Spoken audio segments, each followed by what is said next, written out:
dan keluarga-keluarga mereka sendiri yang jauh dari agama, mereka pun kembali dalam keadaan berolok-olok. Maksudnya apa kata Hamka?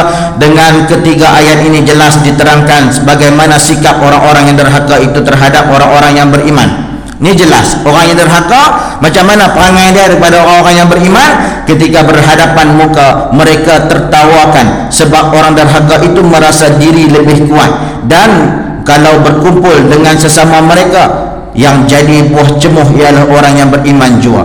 Dan kalau orang-orang yang derhaka itu telah berkumpul dengan ahlinya atau kawan-kawan sefahaman, isi perbicaraan tidak lain dari olok-olok, menghina dan merendahkan orang-orang yang beriman. Ini tak ada benda lain yang mereka sembang, melainkan bila mana mereka pergi jumpa dengan puak-puak mereka ni nak kata kat geng-geng orang yang beriman.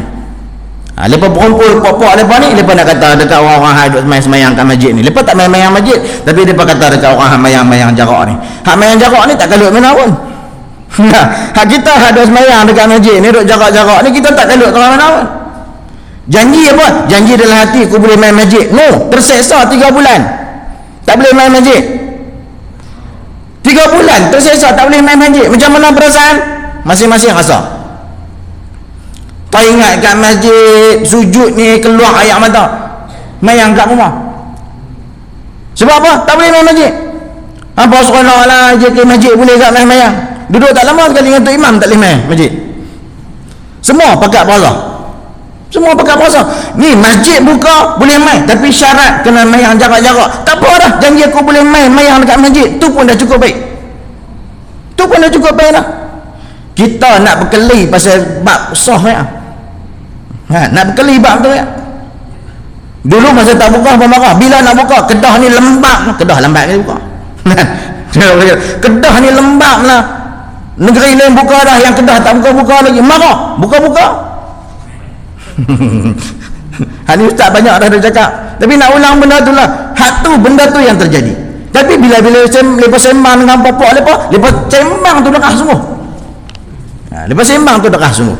Ni bukan marah, ni cerita. Macam tu keadaan yang sedang kita hadapi sekarang.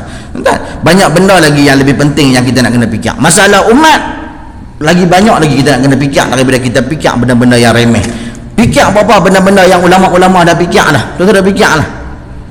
Ulama bagi jalan, kita ikut. Kita fikir lagi benda-benda yang lain. Macam mana cara nak tarik orang main masjid lagi ramai lagi? Macam mana kita nak tarik golongan-golongan orang muda main masjid? Macam mana kita nak dekatkan golongan-golongan yang payah nak main sembahyang Jumaat ni boleh main sembahyang Jumaat paling kurang? Macam mana kita nak ajak kawan-kawan hak yang tak pernah sembahyang langsung, nak ajak dia pelan-pelan main bagi dekat dengan Allah Subhanahu Wa Taala? Macam mana? Yang tu lagi besar kita kena fikir. Lagi besar kita nak kena fikir. Sebab tu kita ada satu talibat terapi tu. Dia sebut dia masa tu Menteri Agama kita yang sekarang ni, masa tu mufti lagi. Dia satu bekerja dengan mufti lah. Kemudian dia kata, ada satu ulama sebut, kata apa hukum orang yang tak main sembahyang di masjid? Dia tanya, dia buat satu persoalan dalam tu, dalam kami punya bengkel. Dia tanya saya, dia kata saya nak tanya apa hukum orang tak main sembahyang dekat masjid? Pakat jawab, kalau Syafi'i sunat, tak main tu ni lah kan, boleh lagi lah. Kalau hak yang mazhab lain ni main masjid ni wajib lah, tak main dosa lah. Kita pun betul lah jawab macam tu lah. Ada ulama sebut kata apa, hukum orang yang tak main sembahyang ke masjid, hukum dia adalah kita yang main sembahyang kat masjid kena pergi ajak orang yang tak main sembahyang. Itu hukum dia. Faham tak kan? Kita main sembahyang, yang pertama sekali apa dah? Ahli keluarga kita. Kita main sembahyang, lah ni tanya, anak kita duduk kat mana? Lah tanya, anak kita duduk kat mana lah ni? Kata anak ada kat rumah, tak apa. Anak kita duduk kat mana? Yang pertama keluarga dulu. Kita main sembahyang, hak yang tak main sembahyang, ahli keluarga kita, main tak sembahyang? Tanya yang tu dulu. Kemudian jiran-jiran kita, Allah berat rupanya hukum orang yang tak main sembahyang, rupanya jatuh balik dekat kita. Kita duk seronok lah, duk semayang, duk mengaji, punya kuat. Tengok-tengok, kita pun ada tanggungjawab untuk ajak orang main semayang. Jatuh hukum dekat kita juga. Macam tu. Macam tu. Baik. Tapi bukan abang kata mereka betul. Tak lah. Bukan abang kata tak main semayang tu betul. Sama juga tak betul. Mereka pun nak kena sedar juga. Kan? Antara salah satu cara untuk mengajar orang main untuk mengimarahkan masjid ataupun main semayang ke masjid, dia banyak cara lah. Di antaranya satu cara yang digunakan sejak zaman Nabi SAW adalah dengan menggunakan muazzin. Itu salah satu cara. Jadi bila duduk bang ni sampai terkeluar anak engkong ni, dia dengar ada kat rumah, dia dengar kat rumah, tapi dia tak main. Itu sebagian daripada ajak. Tak aku ajak dah, tak main. Itu salah satu. Yang kemudian selain daripada tu, banyaklah inisiatif-inisiatif yang kita kena buat. Macam mana cara kita nak tarik orang muda, buatlah program-program untuk orang muda. Macam mana cara kita nak buat nak tarik bagi orang main masjid, buatlah program-program yang boleh tarik orang main masjid. Buatlah program Maulidur Rasul, buat forum, buat ceramah bagi orang main minat main ke masjid. Buatlah kenduri makan-makan. Main pimpong apa nak. Tu insya-Allah kita dah susun lagi tu. Kita perancangan kita banyaklah yang tu. Ya, insya-Allah ke depan nanti kita akan bentang dengan lebih terancang. Lagi kita masih lagi duduk susun-susun sebab banyak lagi aktiviti-aktiviti yang tak boleh nak dibuat di masjid dengan berskala besar, itulah. Baik. Banyak cara. Baik. Kita nak bagi habis juga, kita baca bagi laju sikit. Kita sambung ayat yang ke-32. Dan apabila mereka lihat mereka itu, mereka berkata sesungguhnya mereka itu adalah orang-orang yang sesat. Mereka yang sesat tapi mereka pula kata kat popok ni sesat.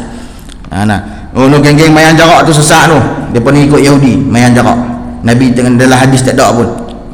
Jenis tu.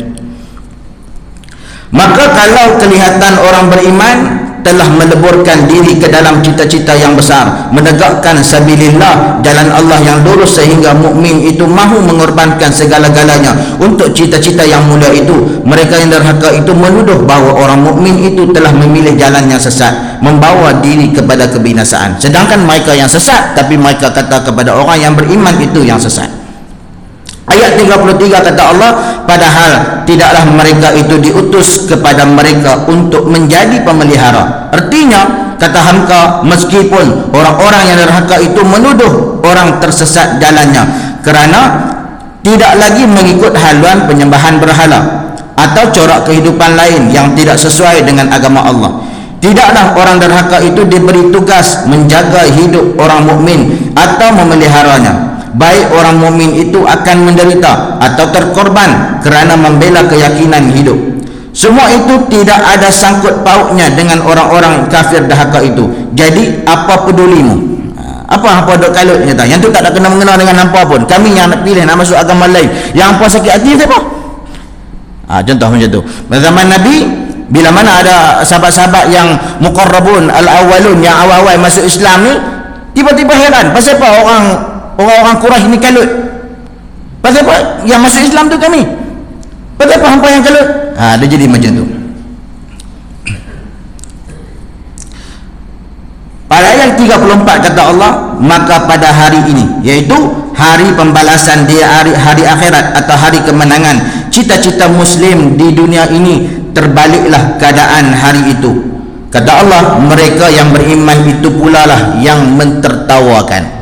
Dan tuan-tuan, walaupun sekarang ni kita dihina, walaupun sekarang ni Islam difitnah, walaupun dalam keadaan sekarang ni kita sambut Maulid Nabi SAW dalam keadaan Nabi Muhammad SAW sendiri dihina, kita rasa orang hina agama kita, kita rasa orang hina Nabi kita, tuan-tuan, kita kena yakin Allah Subhanahu Wa Taala dah bagi dah satu clue kepada kita dengan jelas. Allah sebut, Allah kata apa? Mereka yang beriman itu pula lah yang mentertawakan. Maksudnya apa? Lah ni hampa boleh nak ejek, nak hina agama kami, lah ni hampa boleh nak ejek agama kami, hampa nak kata dekat agama kami, tapi hampa ingat nanti di hari Yaumuddin, pada masa itu orang yang beriman pula akan mentertawakan hampa yang berada dalam neraka. Kata Hamka, tepatlah sebuah pepatah bahawa orang derhaka itu tertawa lebih dahulu, menangis kemudian, sedang orang yang beriman bersakit-sakit dahulu, tertawa kemudian. Mereka itu waktu itu akan mentertawakan orang-orang derhaka atau tertawa gembira menerima nikmat yang telah dijanjikan Allah.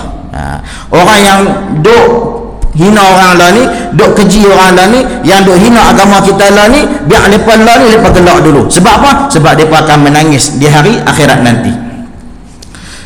Ayat 35 kata Allah, dari mahligai mereka memandang. Siapa memandang? Dari orang-orang yang beriman.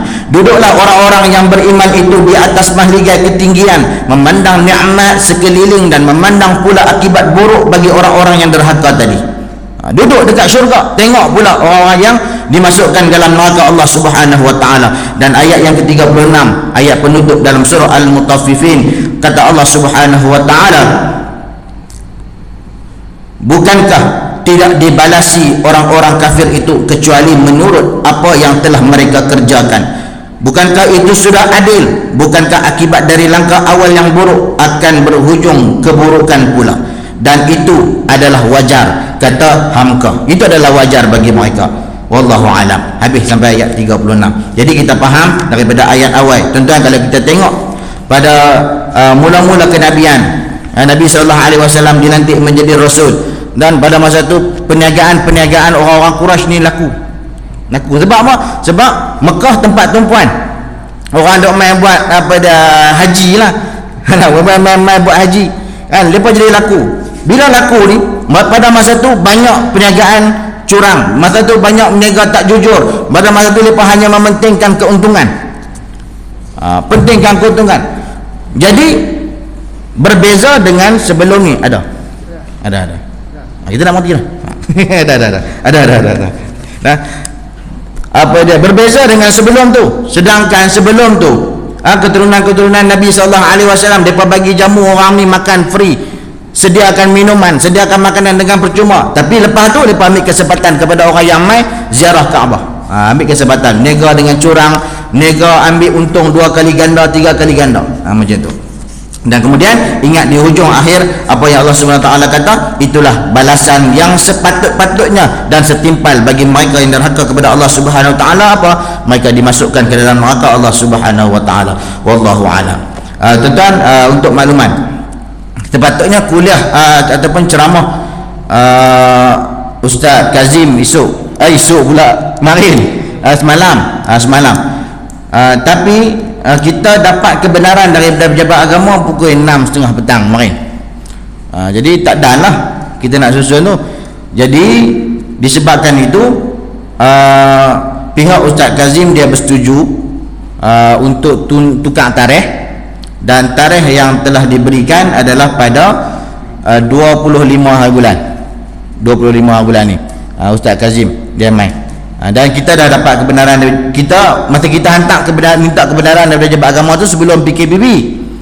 Jadi tiba-tiba benda tu lulus. Kita pun tak sangka lah benda tu lulus. Kebenaran tu dapat. Ya, jadi insya-Allah Ustaz Kazim Ilyas akan main pada 25 hari bulan ni. 25 hari bulan ni. Ya, insya-Allah. Baik. Itu sedikitlah maklumat kepada tuan-tuan, dan boleh sampaikan, dan kita pun dah tamat PKPB mulai esok lah, tak ada dah PKPB. Jadi kita pakat jagalah, pakat jaga insya-Allah. Wallahu a'lam.